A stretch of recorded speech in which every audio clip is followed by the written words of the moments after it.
Syafira, seorang wanita muda penuh semangat dari daerah kecil, datang ke Jakarta demi mengejar mimpi dan kehidupan yang lebih layak. Setelah 5 tahun bekerja keras sebagai pelayan di restoran Timur Tengah elit, Nur Al-Kamar, ia dipromosikan sebagai manajer. Namun, hidupnya berubah drastis ketika ia dipaksa menikah secara kontrak dengan Khalid, pemilik restoran sekaligus pengusaha kaya asal Arab. Di tengah dinamika pernikahan yang hampa cinta, Syafira menemukan bahwa hatinya perlahan tumbuh pada seseorang yang awalnya hanya sebatas rekan bisnis. Namun apakah cinta bisa bertahan jika fondasinya hanya kesepakatan? Dalam perjalanan yang penuh luka, pilihan dan harapan, Syafira harus menemukan arti cinta dan pengorbanan yang sesungguhnya. Langit Jakarta siang itu seperti lembaran kelabu yang berat dan penuh beban. Awan menggumpal, menggantung tanpa ampun, tapi panasnya tetap menyengat kulit. Di tengah keramaian terminal Kampung Rambutan, seorang gadis dengan koper besar dan wajah lelah berdiri agak kikuk. Namanya Syafira. Usianya baru 21, tapi matanya menyimpan semacam luka yang terlalu tua untuk wajah semuda itu. Jakarta bukan mimpi baginya. Kota ini lebih mirip pelarian dari kenyataan kampung halamannya yang sempit dan penuh bisik-bisik tetangga. Ayahnya sudah lama meninggal. Ibunya kini hanya seorang penjual kue keliling yang semakin renta. Dan Syafira? Dia adalah harapan keluarga. Harapan yang kini berdiri sendiri, mengandalkan sisa uang pemberian tetangganya yang kasihan. Syafira? Panggil seseorang, seorang wanita dengan kerudung hitam dan clipboard di tangan. Saya Nia, dari restoran Nur Al-Kamar. Syafira mengangguk cepat, gugup, lalu menarik koper besarnya mengikuti wanita itu menuju mobil. Dari jendela mobil, ia memandangi kota besar ini dengan hati campur aduk.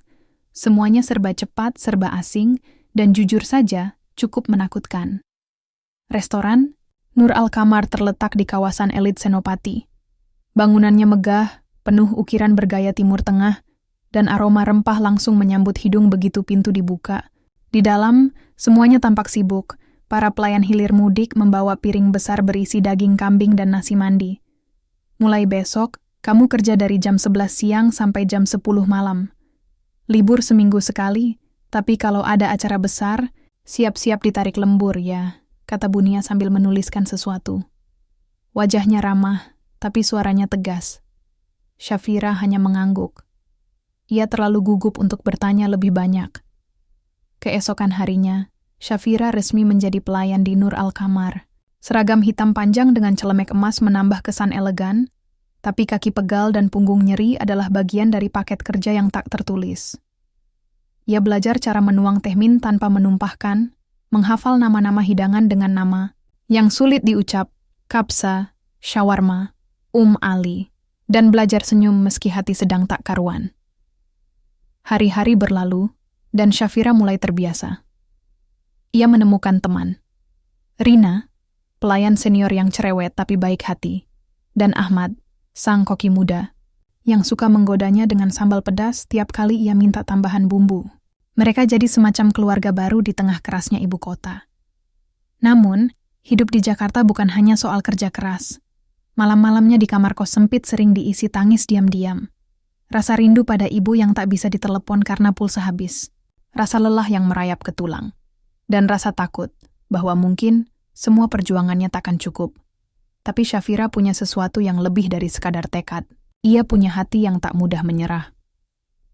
Suatu malam, setelah shift panjang yang membuat kakinya nyaris lumpuh, Syafira duduk sendirian di teras belakang restoran.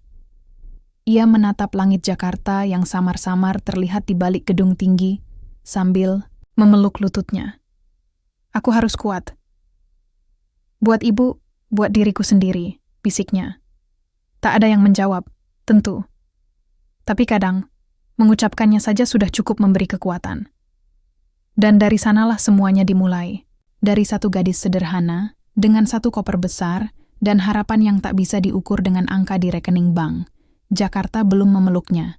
Tapi Syafira tahu, ia akan membuat kota ini mengenalnya. Satu langkah, satu senyuman, satu piring nasi mandi pada satu pelanggan dalam satu waktu. 5 tahun bisa mengubah banyak hal. Termasuk seorang Syafira yang dulu datang ke Jakarta dengan koper besar dan mata penuh ketakutan. Kini, di usianya yang ke-26, ia sudah bukan gadis lugu yang gampang panik saat pelanggan marah karena sendok kurang satu. Ia tumbuh jadi wanita yang gesit, tenang, dan dihormati di restoran Nur Al-Kamar. Pagi itu, suasana restoran ramai seperti biasa. Musik khas Timur Tengah mengalun pelan, wangi daging panggang bercampur aroma kayu manis memenuhi udara. Tapi suasana hati Syafira sedang berbeda. Ada rasa gugup yang menggelitik dadanya sejak semalam, setelah ia menerima pesan dari Bunia untuk datang lebih pagi ke kantor manajemen. "Fir, jangan bilang lo ketahuan ngumpetin sambal buat Ahmad lagi ya," goda Rina sambil menyerahkan daftar menu baru. "Ya ampun, itu sekali doang," jawab Syafira terkekeh, tapi degup jantungnya tetap tak tenang. Beberapa menit kemudian, ia sudah duduk di depan meja Bunia, dengan tangan meremas ujung rok. "Syafira," kata Bunia dengan senyum hangat, "kamu tahu kan, selama 5 tahun ini kamu sudah jadi salah satu karyawan terbaik di sini. Jarang terlambat, rajin, dan bisa mengendalikan pelanggan yang cerewet sekalipun." Syafira mengangguk kecil, menahan napas. "Kami memutuskan untuk mengangkatmu jadi manajer utama lantai depan. Mulai minggu depan, kamu akan bertanggung jawab penuh atas operasional restoran saat jam makan malam." Lidah Syafira sempat keluh. Beberapa detik ia hanya menatap Bunia dengan mata membesar, seolah tak percaya. Saya? Suaranya gemetar. Bunia tertawa kecil. "Iya, kamulah, Masa Ahmad." Kabar itu menyebar cepat. Rina memeluknya seperti kakak sendiri, dan para staf dapur ramai-ramai menggodanya seharian. Syafira senyum-senyum terus, bahkan saat harus membersihkan tumpahan sup lentil karena anak baru salah letak mangkuk. Namun kebahagiaan sering datang satu paket dengan cobaan. 2 hari kemudian, restoran mendapat pesanan besar untuk acara pejabat kedutaan, 300 porsi, termasuk makanan pembuka dan penutup. Tugas mengatur pengiriman ada di tangan Syafira sebagai tanggung jawab barunya. Pagi hari pengiriman, ia datang lebih awal. Semua sudah disiapkan. Kotak-kotak makanan dibungkus rapi, daftar menu dicetak, alamat dicatat dengan jelas. Namun ketika jam makan siang lewat dan tak ada kabar dari pihak pemesan, telepon restoran berdering keras. Syafira mengangkatnya. "Ini dari kedutaan." "Maaf, mana makanannya?" "Tamu-tamu sudah datang." Deg. Dada Syafira seperti ditimpa batu. Ternyata sopir salah baca alamat. Makanan dikirim ke gedung kedutaan lama yang sudah pindah sejak tahun lalu. Butuh 1 jam untuk mengalihkan semuanya ke tempat yang benar. Terlambat. Kacau. Dan reputasi restoran ikut tercoreng. Malam itu, Bunia tak banyak bicara. Hanya berkata singkat, "Besok kamu harus menghadap langsung ke Pak Khalid." Nama itu membuat perut Syafira mual. Khalid, pemilik Nur Al-Kamar. Pria yang kabarnya jarang turun tangan, tapi sekali muncul, semua orang bisa kena semprot. Beberapa karyawan bahkan bilang, lebih baik dimarahi pelanggan daripada dipanggil Khalid Syafira. Nyaris tak tidur malam itu. Ia membayangkan skenario terburuk. Dicopot dari jabatan, diturunkan jadi pelayan lagi, atau bahkan dipecat. Keesokan paginya, ia berdiri di depan lift menuju kantor Khalid. Tangannya dingin dan keringat mulai membasahi punggung. Ketika pintu terbuka, ia melangkah masuk, mencoba tegar, meski kaki rasanya ingin kabur. Di dalam ruangan yang luas dan elegan, pria itu menatapnya dari balik meja besar. Wajahnya tenang, tapi matanya tajam, seperti bisa membaca isi hati orang dalam sekali pandang. "Kamu Syafira?" tanyanya pelan, tapi dalam. "Iya, Pak." "Duduk." Ia duduk. Tangannya gemetar di pangkuan. "Jelaskan kenapa makanan terlambat." Syafira menjelaskan dengan jujur. Ia tidak menyalahkan sopir, tidak mengelak dari tanggung jawab. Hanya menyampaikan apa adanya, sejujur mungkin. Khalid terdiam lama. Lalu berkata, "Kamu salah, tapi kamu juga berani." "Itu jarang." Syafira mengerutkan kening. "Saya tidak mengerti, Pak." Khalid berdiri dan berjalan mendekat. Matanya tajam menatap Syafira. "Aku sedang mencari orang yang bisa kupercaya. Dan kamu, mungkin saja orang itu. Kata-kata itu menggantung di udara seperti teka-teki. Dan Shafira, yang tadinya takut dipecat, kini justru dilanda rasa takut yang lain, ketidakpastian. Ia tak tahu bahwa pertemuan itu adalah awal dari babak baru dalam hidupnya. Babak yang tak pernah ia duga, bahkan dalam mimpi sekalipun. Sejak pertemuan pertamanya dengan Khalid, Shafira merasa hidupnya seperti sedang menunggu sebuah badai. Meski Khalid tak banyak bicara, caranya menatap, diamnya yang penuh makna, dan kalimat terakhir yang menggantung itu. Aku sedang mencari orang yang bisa kupercaya. Semua meninggalkan jejak aneh di benak Shafira. Seolah ada sesuatu besar yang akan terjadi, tapi ia belum tahu bentuknya. Dan ternyata, firasat itu benar. 2 hari kemudian, saat Shafira sedang mengecek inventaris dapur, Bunia datang dengan wajah serius. Kamu dipanggil lagi sama Pak Khalid. Sekarang. Jantung Shafira langsung berdetak lebih kencang. Ia buru-buru mencuci tangan, merapikan kerudung, dan bergegas menuju lantai atas. Di ruangannya, Khalid duduk di balik meja seperti biasa. Tapi hari itu, wajahnya lebih tenang dari sebelumnya. Bahkan ada sedikit senyum samar, hal yang sangat langka dari pria seformal dirinya. Duduk Shafira. Shafira duduk, mencoba tetap tenang meski hatinya ribut sendiri. Aku akan langsung ke intinya, ucap Khalid tanpa basa-basi. Aku ingin kamu menikah denganku. Shafira nyaris tersedak udara. Ia menatap pria itu, mencoba mencari tanda kalau ini cuma lelucon buruk, tapi wajah Khalid tetap tenang. Serius. Terlalu serius untuk disebut bercanda. Maaf, saya tidak mengerti, Pak. Suaranya nyaris berbisik. Aku butuh istri. Hanya sementara. 6 bulan sampai 1 tahun. Bukan karena cinta, tapi karena alasan bisnis. Penjelasan itu lebih membuat kepala Shafira pusing. Ia memandang Khalid seperti orang gila, tapi pria itu tetap menjelaskan dengan nada datar. Aku sedang dalam proses finalisasi kontrak bisnis dengan investor dari Timur Tengah. Mereka tradisional. Tidak percaya pada pria lajang yang sibuk membangun usaha restoran di luar negeri. Menurut mereka, pria serius adalah pria yang sudah menikah dan stabil. Khalid berdiri dan berjalan ke arah jendela, menatap keluar dengan tangan di saku. Biasanya, aku bisa memanipulasi data. Tapi tidak kali ini. Mereka akan datang langsung ke Jakarta. Akan mengadakan acara keluarga. Akan bertemu istriku. Dan disitulah Shafira masuk dalam rencana.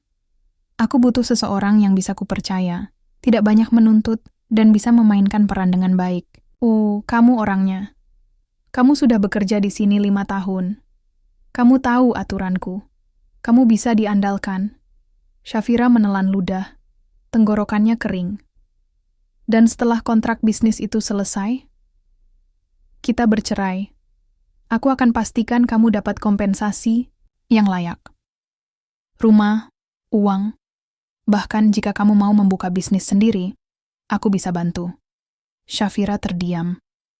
Ini bukan tawaran biasa, ini gila. Kenapa saya? Kenapa bukan wanita lain yang lebih? Ia tak melanjutkan kalimatnya, tapi Khalid tampaknya mengerti maksudnya.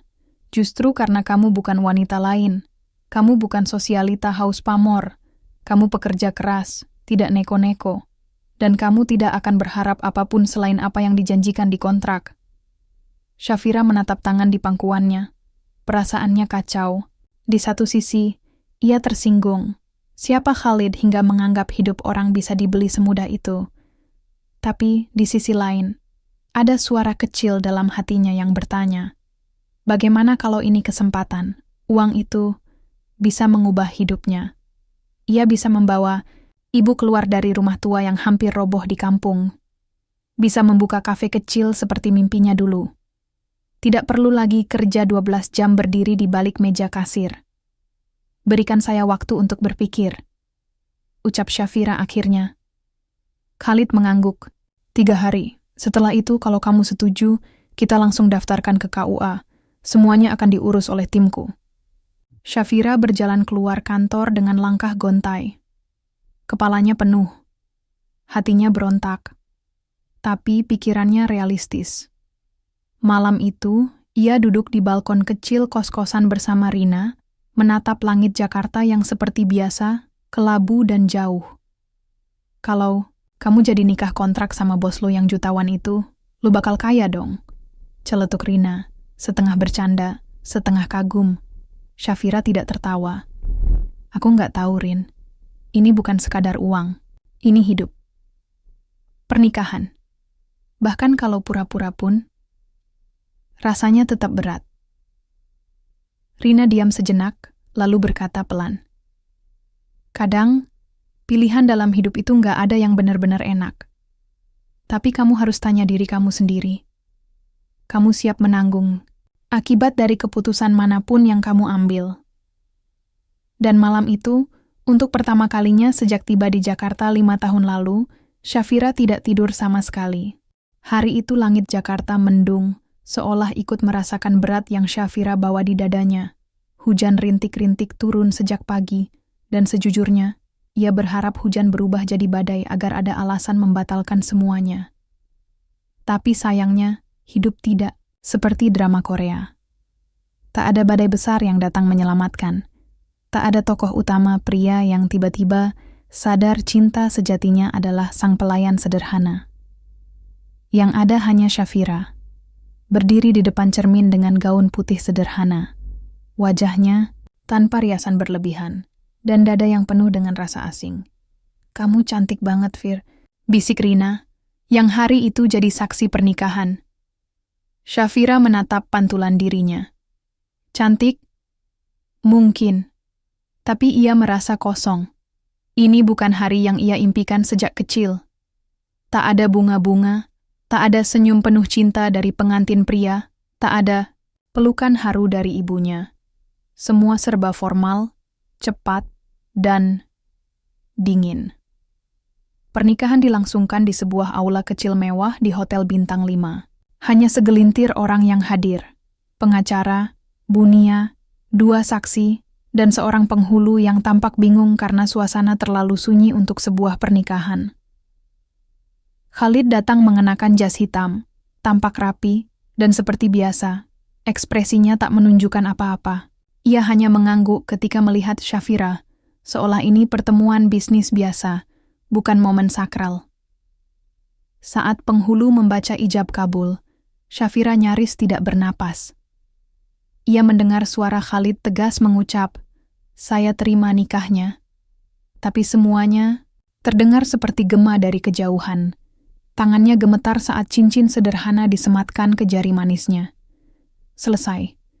Hanya dalam waktu 15 menit, status hidupnya berubah. Dari pelayan restoran menjadi istri, secara hukum, meski hanya sementara. Tak ada cium tangan. Tak ada senyum saling memandang. Setelah itu, mereka langsung masuk ke mobil hitam yang membawa mereka ke apartemen, tempat mereka akan tinggal selama kontrak berlangsung. Apartemen Khalid berada di lantai atas gedung pencakar langit.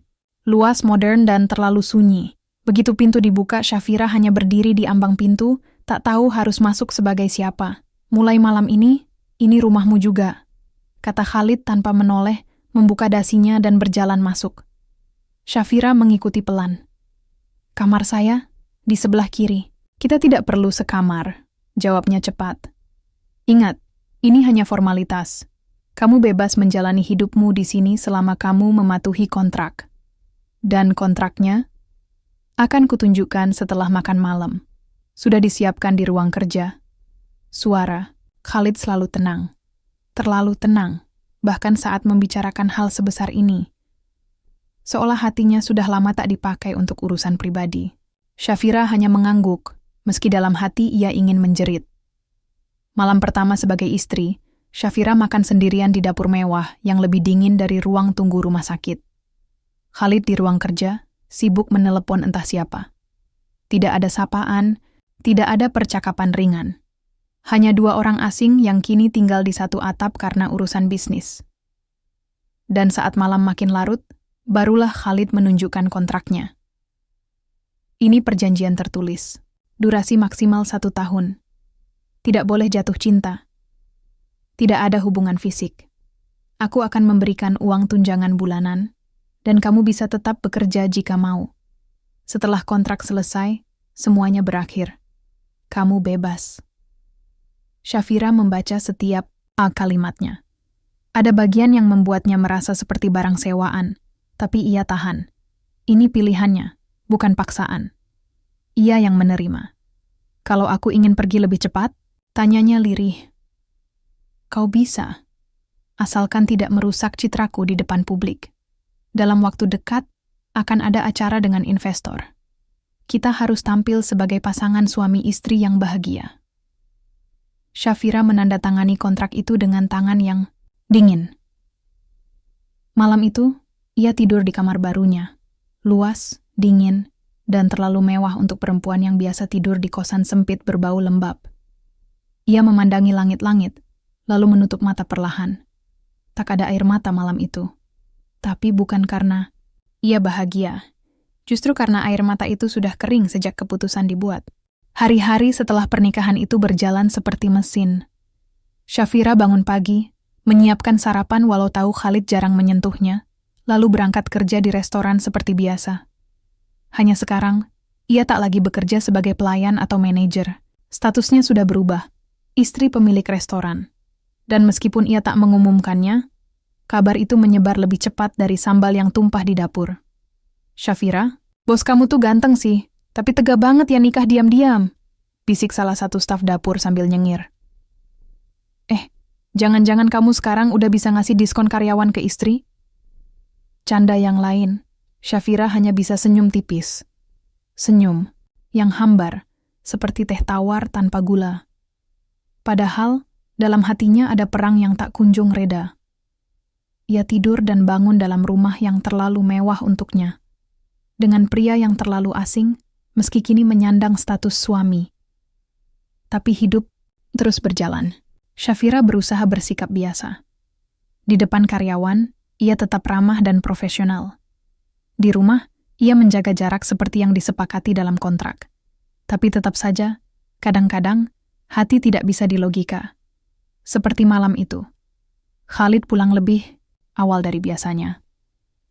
Ia tampak lelah, dasi dilepas asal, dan kemejanya setengah terbuka. Ia langsung duduk di sofa, menyalakan TV tanpa bicara sepatah kata pun.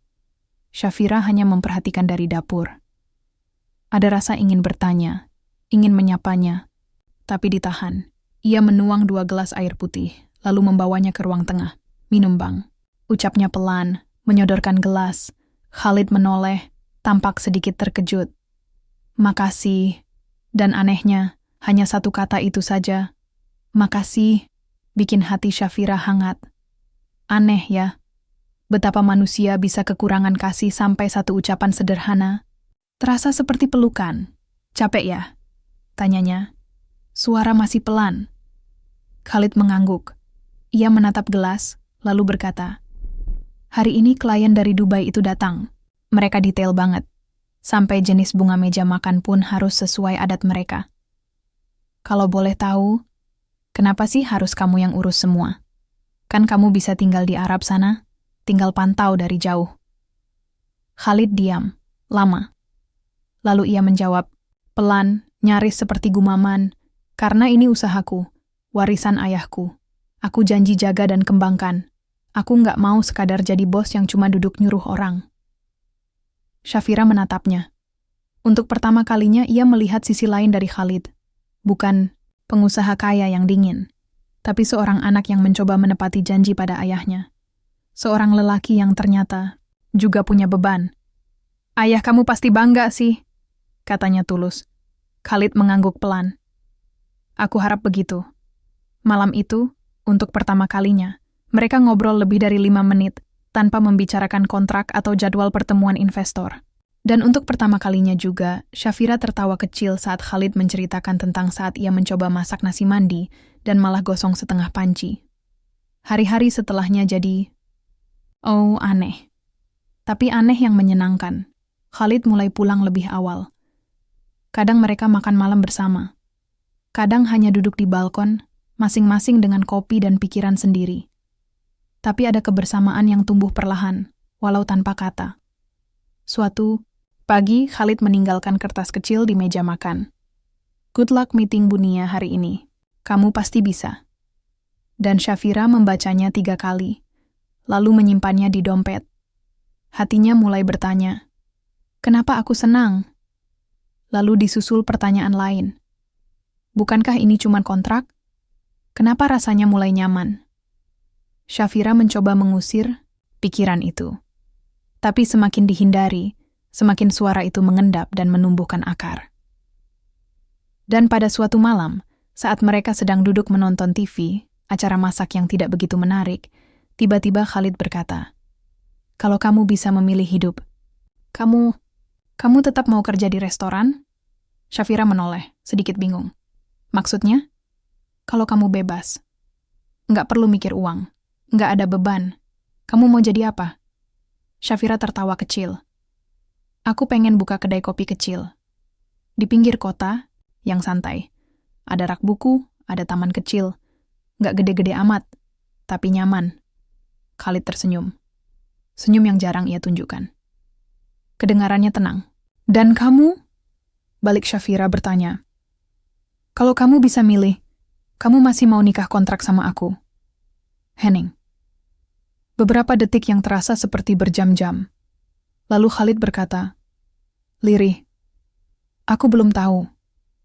Dan malam itu, Syafira menyadari sesuatu, hati manusia tidak bisa dikontrak. Ia bebas, liar, dan kadang jatuh cinta tanpa izin. Hari-hari yang sebelumnya mulai terasa hangat, perlahan berubah menjadi abu-abu. Bukan karena hujan, bukan pula karena musim, tapi karena sesuatu yang tak terlihat, rasa yang tak bisa didefinisikan, namun nyata mengendap di antara mereka. Sejak percakapan malam itu, hubungan Syafira dan Khalid mulai terasa canggung. Ada jarak aneh yang entah datang dari mana. Khalid kembali pulang larut, seringkali tanpa kabar. Syafira mencoba tak berpikir macam-macam, tapi hatinya yang mulai lunak kini terasa sensitif. Ia mulai merasa rindu. Hal yang dulu tak pernah ia izinkan tumbuh. Dan disinilah semuanya mulai bergeser. Hari itu, restoran Nur Al-Kamar sedang ramai, karena salah satu investor besar dari Dubai datang bersama keluarga. Syafira, meski hanya sebagai istri kontrak, diminta tampil sebagai nyonya rumah. Ia mengenakan gamis hijau zamrud dan kerudung senada. Wajahnya dirias tipis oleh tim makeup yang biasa menangani acara-acara formal Khalid. Saat ia keluar dari ruang rias dan melangkah ke ruang utama, semua mata memandang. Tapi yang paling menyakitkan adalah tatapan Khalid. Tatapan yang hampa. Tidak ada senyum, tidak ada decak kagum. Ia hanya mengangguk seperti biasa, lalu kembali berbincang dengan rombongan tamu. Syafira berdiri di sampingnya, mendampingi sebagai istri yang manis. Tapi senyumnya hanya topeng. Dadanya sesak, terutama ketika seorang wanita muda dari Dubai, bernama Safa, duduk sangat dekat dengan Khalid dan bercanda dalam bahasa Arab yang tak ia mengerti. Mereka sudah saling kenal lama, bisik Bunia. Safa anak dari partner bisnis lama Pak Khalid di Uni Emirat. Dulu sempat dijodohkan katanya. Tapi Khalid menolak. Syafira menoleh cepat. Dijodohkan? Bunia mengangguk. Iya, tapi nggak tahu kenapa batal. Walaupun begitu keluarganya masih deket banget. Dan, kabarnya, si Safa'a masih naksir. Perut Syafira mendadak mual. Ia tidak ingin tahu, tapi kini tak bisa berhenti memikirkan wanita cantik itu yang tertawa, lepas di samping suaminya. Dan malam itu, saat mereka pulang, Khalid seperti kembali menjadi dirinya yang dulu, dingin dan jauh. Safa, itu siapa sebenarnya? Tanya Syafira akhirnya saat mereka duduk di ruang tengah. Suaranya tenang, tapi penuh tekanan yang ditahan. Khalid menatapnya.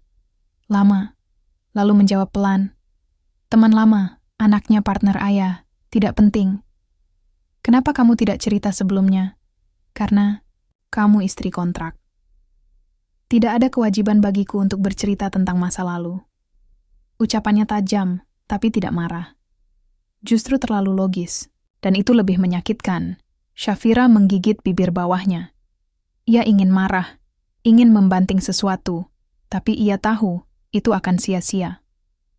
Lalu, kalau nanti kamu memutuskan menikah sungguhan, dengan dia misalnya, kontrak kita selesai, kan? Khalid mengernyit. Kenapa kamu bertanya begitu? Karena aku bukan robot, Khalid. Aku bisa pura-pura di depan orang. Tapi di sini, Syafira menunjuk dadanya. Yang aku rasain gak bisa pura-pura. Keheningan menggantung. Lalu Khalid bangkit, berjalan ke balkon, punggungnya menghadap Syafira. Aku sudah kehilangan terlalu banyak orang karena keterlibatan emosi, ucapnya pelan. Ibuku, kakakku, dan terakhir, wanita yang aku pikir bisa jadi istri beneran. Semuanya meninggalkan luka, dan aku capek, makanya aku buat kontrak. Karena cinta itu menyakitkan. Syafira terdiam. Kalimat itu seperti pintu yang terbuka sedikit, menunjukkan luka lama yang Khalid simpan rapat-rapat. Tapi justru karena itu, hatinya semakin tergores. Kamu gak bisa selamanya lari dari luka, katanya lirih. Luka gak akan sembuh kalau kamu terus bungkus dan pura-pura lupa. Kadang, satu-satunya cara buat sembuh, ya buka lagi, rasain lagi. Habis itu, baru kamu bisa benar-benar pulih. Khalid tidak menjawab. Angin malam menerpa wajah mereka, membawa keheningan yang pekat. Malam itu Syafira tidur lebih awal, tapi matanya tetap terbuka hingga lewat tengah malam. Di luar, suara klakson sesekali terdengar.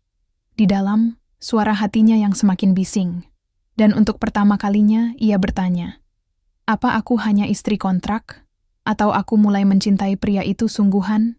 Hari-hari berikutnya terasa seperti berjalan di atas kaca. Tipis, rapuh, dan kapan saja bisa pecah.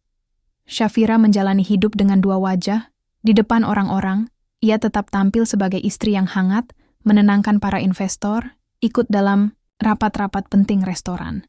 Tapi di balik semua itu, hatinya compang-camping.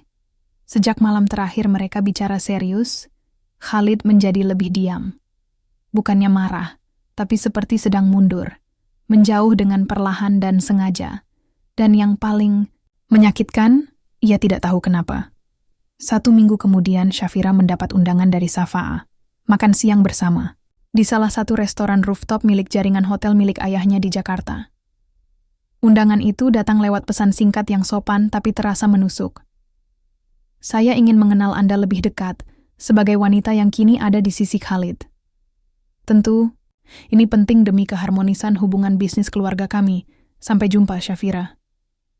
Ia ingin menolak, tapi entah kenapa, hatinya justru mendorong untuk datang. Mungkin karena penasaran. Mungkin karena ingin tahu sebenarnya seberapa besar posisi dirinya dalam hidup Khalid. Restoran itu terlalu mewah. Pelayanannya terlalu sempurna. Dan Safa'a, seperti yang bisa ditebak, tampil anggun dengan abaya modern berwarna gading. Wajahnya seperti potret dari majalah Arab elit. Terima kasih sudah datang, ucap Safa'a, tersenyum dengan nada yang terlalu ramah untuk bisa dipercaya. Sama-sama jawab Syafira, menahan gugup. Tak butuh waktu lama sampai obrolan mereka mengarah ke inti. Kamu tahu Khalid dulu hampir menikahiku, ucap Safa'a, sambil memutar cangkir tehnya. Syafira menegang, tapi tetap tersenyum. Aku dengar begitu. Safa'a menatap tajam.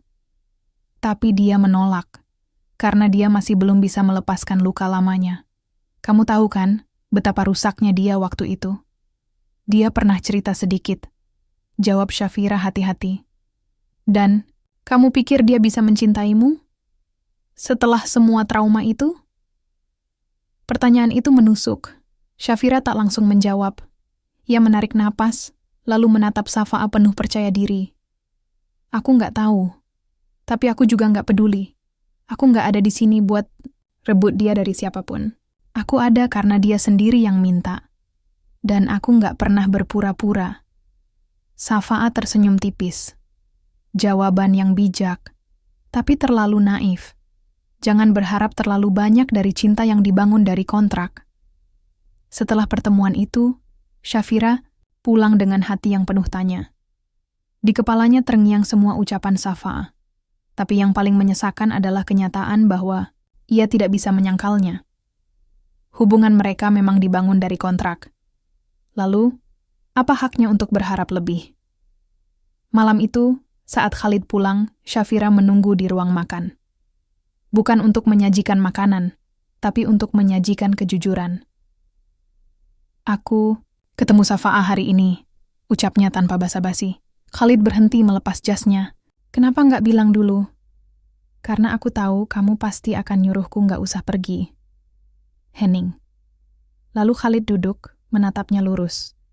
Dia bilang kamu pernah hampir menikahinya, dan kamu masih belum bisa sembuh dari masa lalu. Khalid memejamkan mata sejenak.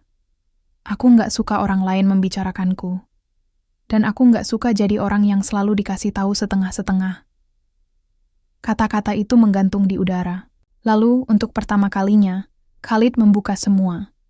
Tentang cintanya dulu pada wanita bernama Aisyah, seorang mahasiswi Indonesia yang ia temui di Dubai. Tentang betapa mereka hampir menikah. Tentang kecelakaan yang merenggut nyawa Aisyah sebulan sebelum hari pernikahan mereka. Dan tentang rasa bersalah yang terus membekas karena hari itu, Khalid sedang bertengkar hebat dengannya. Aku selalu merasa kalau aku yang menyebabkan kematiannya, ucap Khalid lirih.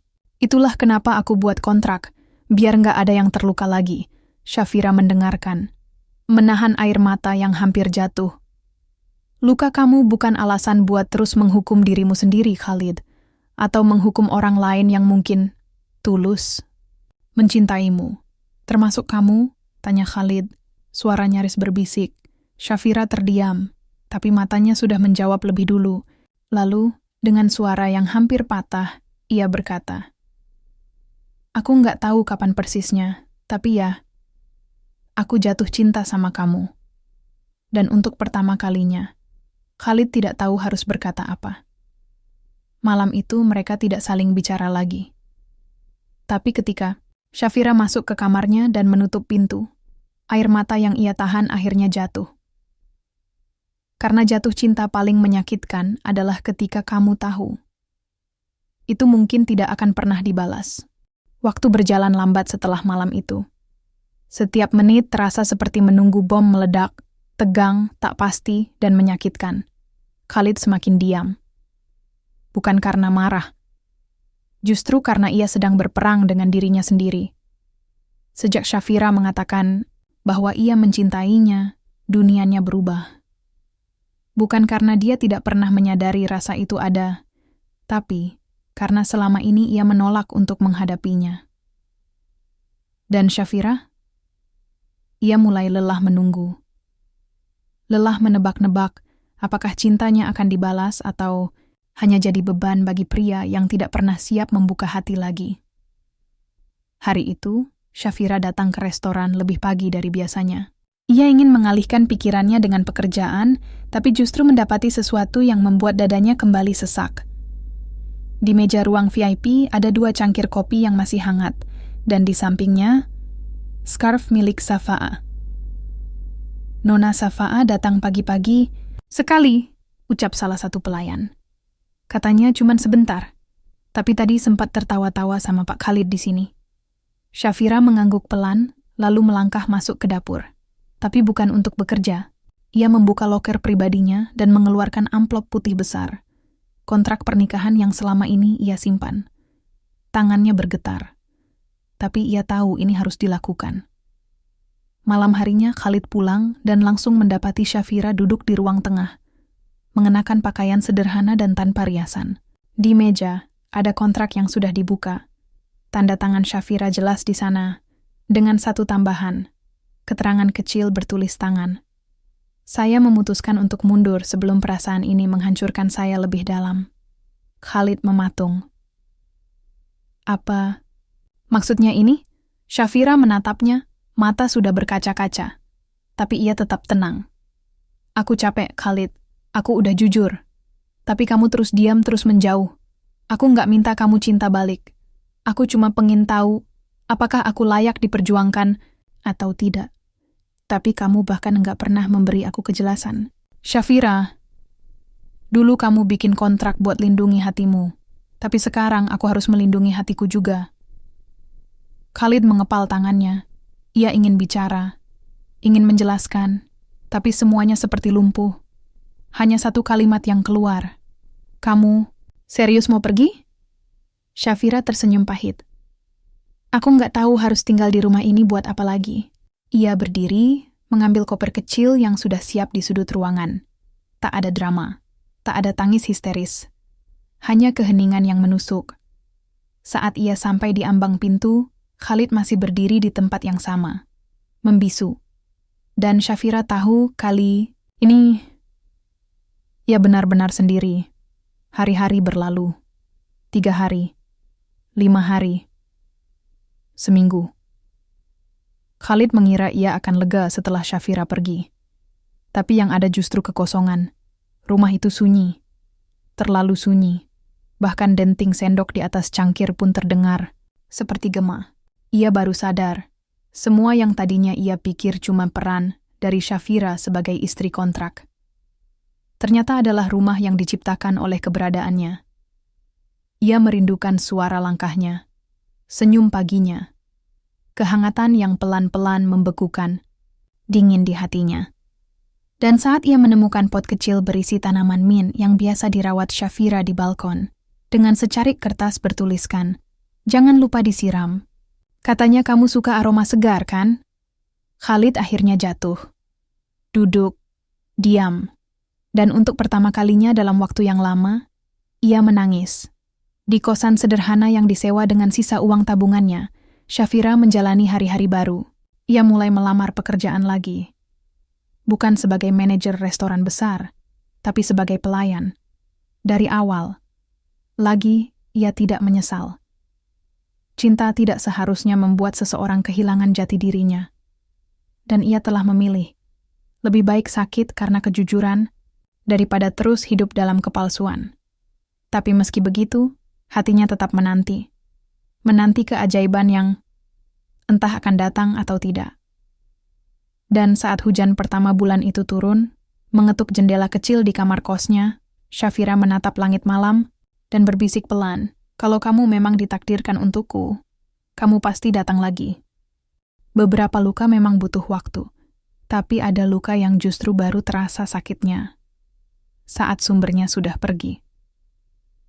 Khalid duduk di ruang kerjanya, di balik jendela kaca besar yang menghadap kota Jakarta. Lampu-lampu gedung menyala seperti bintang yang gugur ke bumi. Tapi tidak satu pun dari cahaya itu bisa menenangkan hatinya yang gelisah. Sudah 2 minggu sejak kepergian Syafira. 2 minggu sejak rumah itu kehilangan tawa, aroma masakan, dan kehadiran yang diam-diam telah menjadi pusat gravitasi dalam hidupnya. Awalnya Khalid mencoba bersikap biasa, menyibukkan diri dengan bisnis, rapat, dokumen, apapun yang bisa mengisi kekosongan. Tapi tetap saja, setiap pulang ke rumah, suara sepi menyambutnya lebih nyaring dari apapun. Dan hari itu, dia menyerah. Dia menyuruh sopirnya libur dan mengemudikan mobil sendiri ke kawasan kecil di pinggiran Jakarta, tempat Syafira menyewa kamar kos. Dia tahu dari Bunia, yang tanpa sengaja melihat aplikasi lowongan kerja terbuka di restoran mereka dengan nama pengunggah. Syafira WIA tidak tahu apa yang akan dikatakan, tidak tahu bagaimana caranya meminta maaf atau memulai ulang. Tapi yang ia tahu, ia tidak bisa membiarkan perempuan itu berjalan sendirian lagi setelah semua yang ia beri. Dan sesampainya di gang sempit itu, di depan bangunan kos 2 lantai, Khalid berdiri seperti orang asing. Menatap pintu kayu bercat biru pudar yang tampak rapuh tapi penuh harapan. Ia mengetuk pelan, tidak ada jawaban. Mengetuk lagi, masih hening. Saat ia hendak menyerah, pintu terbuka. Bukan Syafira, melainkan tetangganya, seorang wanita paruh baya, berkerudung ungu. "Oh, cari Vira ya?" tanyanya ramah. "Dia baru aja keluar, Mas. Mungkin ke taman belakang. Sering duduk sendiri di sana kalau sore." Khalid mengangguk. Hatinya berdebar. Ia melangkah perlahan, mengikuti arah yang ditunjukkan, hingga akhirnya sampai di taman kecil yang dipenuhi bunga kertas dan bangku-bangku kayu tua. Dan di sana, duduk seorang perempuan dengan gamis sederhana, Rambutnya diselipkan rapi di balik kerudung krem. Matanya menatap langit. Tangannya menggenggam buku catatan kecil. "Shafira, aku pikir kamu nggak akan datang," ucapnya pelan, tanpa menoleh.